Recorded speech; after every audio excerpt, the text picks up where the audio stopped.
नमस्कार दर्शक बंधु आपणकर जदि मिथुन राशि होइथाए तेबे एही भिडियोटी को निश्चित भाव में शेष पर्यंत देखंतु।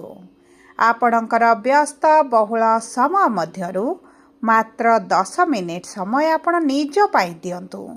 निज भविष्यत विषय रे जानतु। आगकू आपणक सहित कौन घटिबा पाई जाउची ताहा जानतु। कहीं समस्त मिथुन राशिर व्यक्ति विशेषଙ୍କ जीवन एही पवित्र सावित्री अमावास्या ठारू बदलिबा पाई जाउछि। कारण ग्रह नक्षत्रଙ୍କ चलन रे हेब बहुत बड़ परिवर्तन एवं आपणक कुंडली रे राजयोग मध्य बनिबा पाई जाउछि। जहा द्वारा आपणक जीवन रे जेउ सब दुख कष्ट चलिछि ताहा अंत हेबा पाई जाउछि एवं पुणी थरे एही सावित्री अमावास्या ठारू आपणक जीवन रे खुशी फेरिबा पाई जाउछि। आपणक राशिर एही राजयोगर संयोग आपणकू धन लक्ष्मी प्राप्त कराइबा पाई जाउछि। देखंतु एही सावित्री अमावास्या दिन दुईटी शुभ ग्रह करुछंती आपणक राशि रे राशि परिवर्तन एवं सृष्टि करुछंती राजयोग। जेउ कारणरू आपणक जीवन रे एही सूर्य बुधंकर गोचर आपणकू अधिकरू अधिक सफलता प्रदान करिब। बहुत गुड़िए मनस्कामना मनवांछा को पूरण करिब। देखंतु शुक्र आपणकर लग्नर भाव को गोचर करिछंती एवं बुध सूर्य द्वादश को एवं मंगल गोचर करिछंती आपणकर एकादश भाव बा आपणकर मनस्कामनार भाव को, जहा द्वारा भाग्य रे आसीबो गोटे विराट परिवर्तन। अनेक गुड़िए दिगरु अनेक प्रकारर लाभ आपण को प्राप्ति हेबो एवं समस्त सुख सुविधा प्राप्त हेबा पाई जाउछि। एही सावित्री अमावास्या ठारू पुनर्बार आपणक जीवन रे खुशी फेरिबा पाई जाउछि। तेबे आसंतु जानिबा आपणकर भाग्य किभଳି बदलिबा पाई जाउछि। किंतु भिडियोटी आरंभ करिबा पूर्वरु जदि आपणकर भी मिथुन राशि होइथाए एवं आपण भी ईश्वर को आंतरिक भक्ति एवं विश्वास करंती तेबे भिडियोटी को लाइक करंतु। कमेंट बॉक्स रे जय जगन्नाथ जय मां लक्ष्मी अवश्य लिखि दियंतु। ता सहित आम सह जोगाजोग करिबा पई भिडियोर मध्य भागरे एक व्हाट्सएप नंबर टी दिया जाइछि। जो नंबर साहाय्य आपण आम सह जोगाजोग करी निजर नूतन कुंडली प्रस्तुत करि परिबे, कुंडली विश्लेषण कराई परिबे किंबा आपणकर चाकरी विवाह व्यवसाय प्रेम संपर्क शिक्षा स्वास्थ्य को नहीं किछि समस्या रहिछि ताहार सहजरे एवं स्वल्प मूल्य रे समाधान करि परिबे। सेतिपई आपण आम सह भिडियोर शेष पर्यंत जोड़ी होई रुहंतु एवं व्हाट्सएप नंबर माध्यम रे आम सह जोगाजोग करी खूब कम मूल्य रे आपणक समस्यार समाधान करंतु। एबे आसंतु जानिबा आपणक जीवन रे एही सावित्री अमावास्या ठारू की प्रकार परिवर्तन हेबा पाई जाउछि। देखंतु आपणकर राशिर स्वामी बुध आपणकर एकादश भाव रे एवं शत्रुक राशि रे विराजमान करिथिबारु आपणकर स्वास्थ्य रे समस्या, आर्थिक स्थिति दुर्बल हेबा, अर्थर अभाव अनुभव करिबा, अर्थ को केंद्र करी परिवार मध्य असंतुष्ट वृद्धि घटिबा, व्यापार वाणिज्य रे लॉस देखिबा, आपणकर किछि ना किछि संपर्क रे दूरता बनि जिबा, किछिटा संपर्क आपणकर भांगी जिबा एवं ता सहित विद्यार्थी मानकु आशा अनुरूपक चाकरी प्राप्ति न हेबा एवं देखंतु जो व्यक्ति मानकर पूर्वरु चाकरी रहिछि कर्मक्षेत्र रे अछंती शत्रु वृद्धि भली विभिन्न प्रकार मानसिक दुश्चिंता भितरे आपण गति करबा को पड़ुथला। किंतु आपणकर एही सावित्री अमावास्या ठारू बुधंकर मित्र राशि को गोचर एवं सेठारे बुधादित्य राजयोग बनाइबा आपणक जीवन रे परिवर्तन आनिब। तेबे आसंतु जानिबा नक्षत्र अनुसाई आपणक मिथुन राशि हेले मध्य केउ क्षेत्र गुड़िकरे की प्रकार परिवर्तन हेब। देखंतु मिथुन राशिर 3टी नक्षत्र रही थाए, मृगशिरा मिथुन, आद्रा मिथुन एवं पुनर्वसु मिथुन। मृगशिरा मिथुन बा 5/3 मिथुन राशिर व्यक्ति विशेष मानकर ନକ୍ଷତ୍ରାଧିପତି ହେଉଛନ୍ତି ମଙ୍ଗଳ ଏବଂ ବିରାଜମାନ କରିଛନ୍ତି ଏକାଦଶ ଭାବରେ ମନସ୍କାମନାର ଭାବରେ। ଆପଣଙ୍କର ଦୀର୍ଘ ଦିନର ଅଭିଳାଷ ପୂରଣ ହେବା ପାଇଁ ଯାଉଛି। ଆପଣଙ୍କ ବ୍ୟବସାୟରେ ଲାଭ ବୃଦ୍ଧି ଘଟିବ। ଆପଣଙ୍କର ଚାକିରିରେ ଦରମା ବୃଦ୍ଧି ଘଟିବ। ବିଭିନ୍ନ ସ୍ରୋତରୁ ଆପଣଙ୍କୁ ଧନ ଲାଭ ହେବ। ଯେଉଁ ବ୍ୟକ୍ତିମାନେ ଚାକିରିର ସନ୍ଧାନରେ ରହିଛନ୍ତି ସେମାନଙ୍କୁ ଚାକିରି ପ୍ରାପ୍ତି ହେବ। ତାହା ସହିତ ଆପଣ ଯଦି ନୂତନ ଭାବରେ ବ୍ୟବସାୟ ଆରମ୍ଭ କରିବା ପାଇଁ ଚାହୁଁଛନ୍ତି ତେବେ ନିଶ୍ଚିତ ଭାବରେ ବ୍ୟବସାୟରେ ଆପଣଙ୍କର ବଢ଼ତି ହେବ।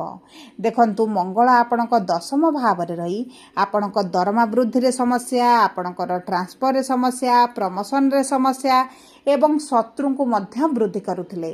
କିନ୍ତୁ ମଙ୍ଗଳଙ୍କର ଆପଣଙ୍କ ଏକାଦଶ ଭାବକୁ ଗୋଚର ଆପଣଙ୍କର ଏହିସବୁ ବିପରୀତ ପରିସ୍ଥିତିରେ ଶୁଭାଶୁଭ ଫଳ ପ୍ରଦାନ କରିବେ ଏବଂ ତାହା ସହିତ ଆପଣଙ୍କର ଲଗ୍ନର ଭାବରେ ଦେବଗୁରୁ ବୃହସ୍ପତିଙ୍କ ସହିତ ଶୁକ୍ରାଚାର୍ଯ୍ୟ ବିରାଜମାନ କରିଥିବାରୁ ଆପଣଙ୍କ ଜୀବନରେ ନିଶ୍ଚିତ ଭାବରେ ବିରାଟ ପରିବର୍ତ୍ତନ ଦେଖିବେ ଏବଂ ଆପଣଙ୍କ ଭାଗ୍ୟ ସାଥ ଦେବ। ବିବାହ ପାଇଁ ଅତି ପ୍ରବଳ ଯୋଗ ବନିବ। ବୈବାହିକ ସମ୍ପର୍କରେ ମଧୁରତା ଆସିବ। ଯେଉଁମାନେ ପ୍ରେମ ସମ୍ପର୍କରେ ଅଛନ୍ତି, ବିବାହ କରିବା ପାଇଁ ଚାହୁଁଛନ୍ତି, ଉତ୍ତମ ଫଳ ପ୍ରାପ୍ତି ହେବ। ବିବାହ ବନ୍ଧନରେ ବାନ୍ଧି ହୋଇପାରନ୍ତି ଏବଂ ତାହା ସହିତ ଧନ ମାନ ପ୍ରତିଷ୍ଠାରେ ମଧ୍ୟ ବୃଦ୍ଧି ଘଟିବ। ଏବେ ଆସନ୍ତୁ ଜାଣିବା ଆଦ୍ରା ମିଥୁନ ରାଶି ବା 6/3 ମିଥୁନ ରାଶିର ବ୍ୟକ୍ତି ବିଶେଷମାନେ ରାହୁ ଅଂଶରେ ବା ରାହୁ ମହାଦଶାରେ ଜନ୍ମଗ୍ରହଣ କରିଛନ୍ତି। ରାହୁ ବିରାଜମାନ କରିଛନ୍ତି ଆପଣଙ୍କ ଭାଗ୍ୟର ଭାବରେ ଏବଂ ରାହୁଙ୍କର ସପ୍ତମ ଦୃଷ୍ଟି ରହୁଛି ଆପଣଙ୍କର ତୃତୀୟ ଭାବକୁ। ଆପଣ ଯଦି ଏଆଇ ସେକ୍ଟରରେ ଆଇଟି ଫିଲ୍ଡରେ କିଛି କାର୍ଯ୍ୟରତ ଅଛନ୍ତି କିମ୍ବା କ୍ୟାରିୟର ଆରମ୍ଭ କରିବା ପାଇଁ ଚାହୁଁଛନ୍ତି କିମ୍ବା ଆପଣ ଏହିସବୁ ଦିଗ ପ୍ରତି ରୁଚି ରଖିଛନ୍ତି ତେବେ ଆପଣଙ୍କ ଭବିଷ୍ୟତରେ ନିଶ୍ଚିତ ଭାବରେ ଲାଭଦାୟକ ଫଳ ପ୍ରାପ୍ତ କରିବେ। କ୍ୟାରିୟରରେ ଗ୍ରୋଥ ଆସିବ। ଆପଣ ଯଦି ଅନଲାଇନ୍ ରିଲେଟେଡ୍ କିଛି କାର୍ଯ୍ୟ କରୁଛନ୍ତି, ଆପଣଙ୍କର ଉନ୍ନତି ହେଉନଥିଲା, ମାନ୍ଦା ପରିସ୍ଥିତି ଦେଇ ଗତି କରୁଥିଲେ, ସେଥିରେ ମଧ୍ୟ ଆପଣ ଉନ୍ନତି ଦେଖିବେ। ବିଶେଷ ଭାବରେ ବହୁତ ଗୁଡ଼ିଏ ବ୍ୟକ୍ତିମାନଙ୍କର ବ୍ୟବସାୟର ଯଦି ଇଚ୍ଛା ଅଭିଳାଷ ରହିଥିଲା ତାହା ମଧ୍ୟ ପୂରଣ ହେବା ପାଇଁ ଯାଉଛି। ସନ୍ତାନ ସୁଖ ଆପଣଙ୍କୁ ପ୍ରାପ୍ତ ହେବା ପାଇଁ ଯାଉଛି। ଗୁରୁଙ୍କର ପଞ୍ଚମ ଦୃଷ୍ଟି ସନ୍ତାନର ଭାବକୁ ଥିବା କାରଣରୁ ସନ୍ତାନ ସୁଖ ପ୍ରାପ୍ତି ହେବ। ଶୁକ୍ରଙ୍କର ସପ୍ତମ ଦୃଷ୍ଟି ଥିବାରୁ ସନ୍ତାନଙ୍କ ମାଧ୍ୟମରେ ଧନ ଲାଭ କରିବେ। ସନ୍ତାନକୁ ନେଇଥିବା ଚିନ୍ତା ଆପଣଙ୍କର ଦୂର ହୋଇଯିବ। ପ୍ରେମ ସମ୍ପର୍କରେ ମଧୁରତା ଆସିବ। ପ୍ରେମ ବିବାହ କରିପାରନ୍ତି। ଯେଉଁ ବ୍ୟକ୍ତିମାନେ ଦ୍ୱିତୀୟ ବିବାହ କରିବା ପାଇଁ ଚାହୁଁଥିଲେ, ଦ୍ୱିତୀୟ ବିବାହର ଅତ୍ୟନ୍ତ ପ୍ରବଳ ଯୋଗ ବନୁଛି ଏବଂ ତା ସହିତ ଆପଣଙ୍କ ଶିକ୍ଷା କ୍ଷେତ୍ରରେ ଉତ୍ତମ ଫଳ ପ୍ରାପ୍ତି କରିବେ। ସରକାରୀ ଚାକିରିର ଅତି ପ୍ରବଳ ଯୋଗ ବନୁଛି। ଆପଣ ଏହି ସମୟ ମଧ୍ୟରେ ଯଦି ସରକାରୀ ଚାକିରି ପାଇଁ ପରୀକ୍ଷା ଦେଉଛନ୍ତି ତେବେ ଆପଣଙ୍କୁ ନିଶ୍ଚିତ ଭାବରେ ସଫଳତା ପ୍ରାପ୍ତି ହେବ। ଆର୍ଥିକ ପରିସ୍ଥିତି ବଦଳିବ। ଲୋନ୍ କରଜ ସୁଝିବା ପାଇଁ ସକ୍ଷମ ହେବେ। ଯଦି ଆପଣ କିଛି ଲୋନ୍ ପାଇଁ ଆପ୍ଲାଏ କରିଛନ୍ତି ତେବେ ମଧ୍ୟ ଆପଣଙ୍କୁ ଆର୍ଥିକ ରାଶି ପ୍ରାପ୍ତ ହୋଇଯିବ। ସବୁଠାରୁ ବଡ଼ କଥା ହେଉଛି ଆପଣଙ୍କର କିଛି କରଜ ମୁକ୍ତ ହେବାର ମଧ୍ୟ ସମ୍ଭାବନାଟି ଦେଖାଯାଉଛି। ଏବେ ଆସନ୍ତୁ ଜାଣିବା ପୁନର୍ବସୁ ମିଥୁନ ବା 7/3 ମିଥୁନ ରାଶିର ବ୍ୟକ୍ତିବିଶେଷମାନଙ୍କର ନକ୍ଷତ୍ରାଧିପତି ଦେବଗୁରୁ ବୃହସ୍ପତି ଏବଂ ଆପଣଙ୍କର ଏହି ସାବିତ୍ରୀ ପରଠାରୁ ଦେବଗୁରୁ ବୃହସ୍ପତି ନକ୍ଷତ୍ରାଧିପତି, ରସ୍ୟାଧିପତି ବୁଧ ଏବଂ ଆପଣଙ୍କର ପଞ୍ଚମାଧିପତି ଏକତ୍ର ବିରାଜମାନ କରିଛନ୍ତି। ଯେଉଁ କାରଣରୁ ଆପଣଙ୍କ ଭାଗ୍ୟ ଆପଣଙ୍କ ସାଥ ଦେବ।